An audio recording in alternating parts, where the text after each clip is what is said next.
Piloti austriak bën ulje emergjente afër kufirit me Italinë.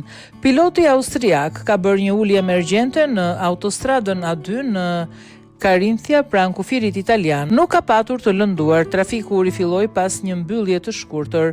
Një avion pa motor bëri një ulje emergjente në krahun e autostradës A2 jugore në Carinthia të shtunën pasdite pak para kufirit italian.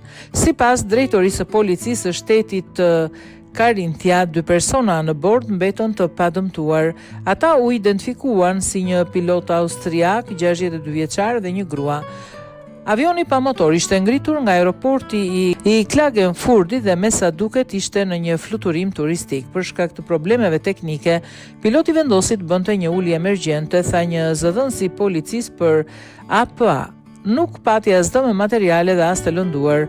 Autostrada u mbyll përkohësisht duke shkaktuar ndërprerje të trafikut në drejtim të Klagenfurtit. Sipas policisë, avioni ul brenda komunës në Stossau, e cila i përket distriktit Villanz dhe Hohenthorn.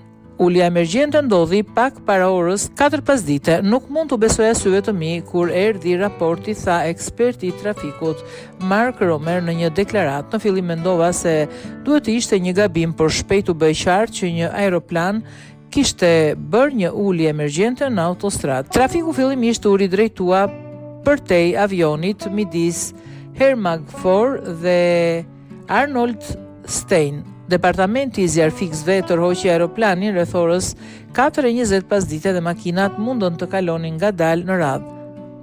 Një bllokim trafiku prej rreth 3 kilometrash u krijua. Operatori i autostradës Asfinag njoftoi rreth orës 5 pasdite se avioni ishte hequr dhe korsia ishte hapur përsëri. Bllokimi u zhduk gradualisht.